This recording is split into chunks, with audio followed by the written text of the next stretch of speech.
మిమ్మల్ని దొంగలాగా చూస్తున్నారు ఆడికి పోతే అంటారు. అది ఆడి నుంచి వచ్చినప్పుడే చెప్పాలి చెప్పాలి కదా. నిన్న ఉద్యోగస్తులు ఇప్పుడు వేరే సందర్భంలో అక్కడ నీ పరిస్థితిని డిఫెండ్ చేసుకోవడం, నీ అవసరం కోసం ఒక నీ పదవిని, తెలంగాణ రాష్ట్ర గౌరవాన్ని దిగజార్చి నువ్వు మాట్లాడి కేంద్రం మీద ఇవ్వడం ఎంతవరకు కరెక్ట్? ఆ సందర్భంలో చెప్పండి, చూపించి ఎవిడెన్స్ చూపించి ఛాలెంజ్ కేంద్ర ప్రభుత్వం కనుక చెప్పులు ఎత్తుకుపోయే దొంగలాగా చూస్తున్నా నిజమైతే నేను బీజేపీకి రాజీనామా చేస్తాను. అది చూపించమని రుచి అవసరాల కోసం దిగజారు మాటలు మాట్లాడి చెప్పండి సంజయ్. మాదొక రిక్వెస్ట్ అండి, ఎందుకంటే అన్న రామరెడ్డి అన్న బీజేపీ ప్రతినిధికి ఇక్కడికి రావడం జరిగింది కాబట్టి అన్నగారికి మా ఆర్టీసీ కార్మికుల అందరి తరపున మాదొక రిక్వెస్ట్ అండి. వాస్తవంగా ఏంటంటే 1982-83 నుంచి ఈ కేంద్ర ప్రభుత్వాలు ఏదైతే ఉన్నాయో ఆర్టీసీకి కూడా మూలధన పెట్టుబడిగా ఇవ్వాల్సింది ఉంటుందండి. అయితే ఈ 1980 నుంచి కూడా ఏ కేంద్ర ప్రభుత్వం అధికారంలో ఉన్నప్పటికి కూడా ఆర్టీసీలకు ఫండ్స్ అనేది ఇవ్వడం ఆపేశారండి. ఇది చాలా దారుణమైనటువంటి విషయం. ఆర్టీసీలు ప్రజలకు సేవ చేస్తూ ఉన్నాయి. ఈరోజు పాలు పల్లెటూరు నుంచి పాలు సిటీకి రావాలన్నా, కూరగాయలు సిటీకి రావాలన్నా, విద్యార్థులు చదువుకోవడానికి ఇంటర్మీడియట్, హై స్కూల్స్, డిగ్రీలు చేసి ఈరోజు డాక్టర్లు, ఇంజనీర్లు, కలెక్టర్లు అయ్యిండ్రు అని అంటే ప్రతి ఒక్క మనిషి ఈరోజు ఆర్టీసీ బస్సు ఎక్కినటువంటి వ్యక్తే. కానీ ఈరోజు ఆర్టీసీలకు అన్యాయం జరుగుతున్నది. కాబట్టి కేంద్ర ప్రభుత్వం దృష్టికి కూడా అన్న రామరెడ్డి అన్న గారు తీసుకెళ్ళి రాష్ట్రానికి ఈ ఆర్టీసీలకు ఇవ్వాల్సినటువంటి నిధులు కూడా వచ్చేటట్లు చేస్తారని చెప్పి ఒకటి నేను అడుగుతున్నా. ఇంకా రెండవది ఏంటంటే అండి, ఈ ఎలక్ట్రిక్ బస్సులు అని చెప్పి ఇప్పుడు మన రాష్ట్రానికి 3000 బస్సులు రానున్నాయని చెప్తుంది ప్రభుత్వం. ఇప్పటికే 900 బస్సులు వచ్చినాయి. ఈ ఎలక్ట్రిక్ బస్సులు డైరెక్ట్ ఆర్టీసీకి ఈ బీజేపీ ప్రభుత్వం, కేంద్ర ప్రభుత్వం ఇవ్వట్లేదన్న. అయితే ఈ ఎలక్ట్రిక్ బస్సులని ప్రైవేట్ వాళ్ళకి ఇవ్వడం వల్ల ఏమవుతుంది, ఇప్పుడు జేబీఎం లాంటి సంస్థలకు ఇస్తున్నారు, తర్వాత మెయిల్ అంటే మెగా లాంటి వాళ్ళకు ఇస్తున్నారు. వీటి వల్ల సమస్య ఏమొస్తుందంటే, ఇప్పుడు ఒక్క ఎలక్ట్రిక్ బస్సు కనుక ఆర్టీసీలోకి వస్తే ఒక బస్సు మీద 5.6 ఉద్యోగులు బతుకుతున్నారు, అంటే సుమారు 6గురు బతుకుతారు.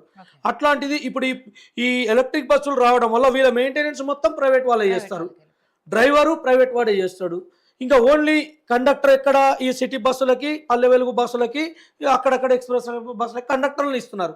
ఇక నిజామాబాద్ టు హైదరాబాదు, కరీంనగర్ టు హైదరాబాదు, అట్లాగే వరంగల్ 2 డిపో కూడా మొత్తం ఎలక్ట్రిక్ బస్సులు అయింది. నిజామాబాద్ 2 డిపో ఎలక్ట్రిక్ బస్సు అయింది. వరంగల్ కూడా 2 డిపో, కరీంనగర్ 2 డిపో కూడా ఎలక్ట్రిక్ బస్సు. ఇప్పుడు అట్నుంచి ఇటు వచ్చే బస్సులకి డ్రైవరే, అంటే ఆ ప్రైవేట్ డ్రైవర్కే టిమ్ము చేతిలో ఇచ్చి టికెట్లు కొట్టిపిస్తూ ఉన్నారు. దానికి ఎవరు రెస్పాన్సిబిలిటీ? ఇప్పుడు ఈ 3000 బస్సులు ఇందులోకి కనుక వస్తే 3x5 అనుకోండి, 3×5 15,000 మంది ఉద్యోగాలు ఈ ఆర్టీసీలో తగ్గుతాయి. దాంట్లో ఎలాంటి అనుమానం లేదు. ఎందుకంటే మేము ఆధారాలతో నిరూపిస్తాం. కాబట్టి మేము ఇప్పటికీ రాష్ట్ర ప్రభుత్వం కూడా మేము ప్రభుత్వం దృష్టికి తీసుకెళ్తే వాళ్ళు కూడా కేంద్ర ప్రభుత్వానికి ఒక నోట్ ఫైల్ పంపినరు, ఎందుకంటే ఆర్టీసీలకు ఇవ్వండి అని. ఇప్పుడు చూడండి, ఒక్క ఎలక్ట్రిక్ బస్సు 1,80,00,000 ఉన్నటువంటి బస్సుని సబ్సిడీ పోను ఒక 30 నుంచి 40 లక్షలు ఏమో సబ్సిడీ ఇస్తున్నారు ప్రైవేట్ వాళ్ళకి. ఇప్పుడు ఈ సబ్సిడీ ఏదో ఆర్టీసీలకు ఇస్తే ఆర్టీసీలు బతుకుతాయి కదా, కార్మికులు బతుకుతారు కదా, మరి కొంతమందికి ఉపాధి కల్పించిన వాళ్ళు అవుతారు కదా అని మేము రిక్వెస్ట్ చేస్తున్నాం అన్న ద్వారా. ఈ ఏదైతే ఈ ఎలక్ట్రిక్ బస్సులు ఇప్పటికీ 900 వచ్చినాయి, ఇంకా వస్తాయి అన్న. అవి కూడా ప్లీజ్ కొద్దిగా మీ దృష్టికి తీసుకొస్తున్నా. నా ద్వారా వెళ్తే కాదు, వీళ్ళ ద్వారా వెళ్తే అయ్యేది కాదు, రాష్ట్ర ప్రభుత్వం ద్వారా వెళ్ళాలి. పంపించాం. అవును, ఏపీకి 750 బస్సు ఎలక్ట్రిక్ బస్సు అలాట్ అయింది.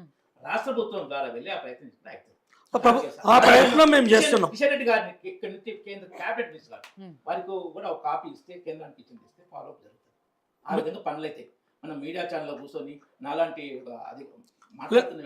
రామరెడ్డి గారు, మీరు బీజేపీ ప్రతినిధిగా వచ్చారు కాబట్టి అంటే మీరు కూడా వన్ ఆఫ్ ద రిప్రజెంటేటివ్ గా ఇప్పుడు మేము మీ దృష్టికి తీసుకొచ్చినాం. ఎస్, మేము సంజీవ్ రెడ్డి గారి నాయకత్వంలో ఐఎన్టీయూసీగా, ఎస్డబ్ల్యూగా సార్ రామరెడ్డి గారు ఒక్క నిమిషం, మేము ప్రభుత్వం దృష్టికి తీసుకెళ్ళినాం,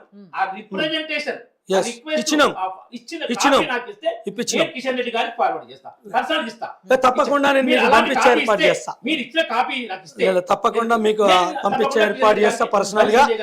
ఎస్, కేంద్రం దృష్టికి ఎస్ తీసుకెళ్తారు. నేను ఏమంటున్నానంటే ప్రభుత్వ రంగ సంస్థల్ని కాపాడండి, ప్రభుత్వ రంగ సంస్థల్ని కాపాడండి, ప్రజల కోసం ఉన్నాయి ప్రభుత్వ రంగ సంస్థలు సావడానికి అని చెప్పి గతంలో ఒక పెద్ద నాయకుడు మాట్లాడి ఇది కరెక్ట్ కాదు.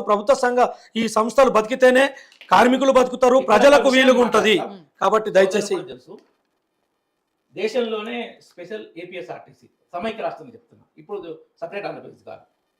3 దశాబ్దాల క్రితం అప్పుడు ముఖ్యమంత్రి గారు 2 పథకాలను పెట్టారు ఏపీఎస్ఆర్టీసీని డెవలప్మెంట్ కోసం. ఆక్యుపెన్సీ పెంచడం, కిలోమీటర్ పర్ లీటర్ కేఎల్పీగా దాన్ని చేయడం. దాని ద్వారా ఆర్టీసీ డెవలప్ అయింది, స్ట్రెంథన్ అయింది, బస్సులు కొనుక్కున్నారు. దేశంలోనే రోల్ మోడల్ గా ఏపీఎస్ఆర్టీసీ నడిచింది. నార్త్ ఇండియాలో ఎక్కడ నీకు స్టేట్ గవర్నమెంట్ ఆర్టీసీ లేవు, ట్రాన్స్పోర్టేషన్ అది అద్భుతంగా నడిచింది. తర్వాత తెలంగాణ వచ్చిన కాంచి దాని ఫండ్లు తీసేయడం, దానికి బస్సులు లేకుండా చేయడం, దానికి ఇవ్వాల్సిన ఇవ్వకపోవడం, వాళ్ళ సొసైటీ డబ్బుల మీద వాళ్ళ జీతాలు ఇవ్వడం, ఇవన్నీ దుర్మార్గాలు జరిగినాయి. ఇప్పుడు అదే జరుగుతుంది. ఎక్కడ ఎన్ని 30,000 ఇప్పుడు ఎన్ని 7,000 బస్సులు ఉన్నాయంట, 30,000 బస్సులు ఆంధ్రప్రదేశ్లో. 9,600 అంటే సగం కూడా లేవు. గత 10-11 ఏళ్ళు, అంతమంది 10 ఏళ్ళు కాంగ్రెస్ పాలన కొంత తగ్గింది, ఇంత తగ్గాలి. కానీ ఈ 11 ఏళ్లలో ఆర్టీసీని మాత్రం చాలా దెబ్బతీసింది. సో రాజనాయక్ గారు ఫైనల్గా మీరు చెప్పండి, ఏదైతే నిన్న రేవంత్ రెడ్డి గారు మాట్లాడారో సరే అప్పులు ఇవన్నీ కూడా అంతే, ఇంకొక మాట అన్నారు ఆయన, ఎందుకు సమరం చేస్తున్నారు, 1 తారీఖున జీతాలు ఇస్తున్నందుక, పింఛన్లు సకాలంలో ఇస్తున్నందుక. నిజంగా గత ప్రభుత్వం ఉన్నప్పుడు ఎప్పుడు కూడా ఉద్యోగస్తులకు 1 తారీఖు జీతాలు పడలేదు, నెలంతా అప్పుడొకసారి విడతల వారీగా వేసుకుంటూ పోయారు. అట్లా ఎప్పుడు చేయటానికి కూడా ఈ అప్పుల పాపం కూడా బీఆర్ఎస్ది కాదంటారా? నేనేమన్నా ఇందాక కూడా అన్నా మీకు చెప్పిందే చెప్పి అబద్ధాలే చెప్పి మళ్ళీ అబద్ధాలే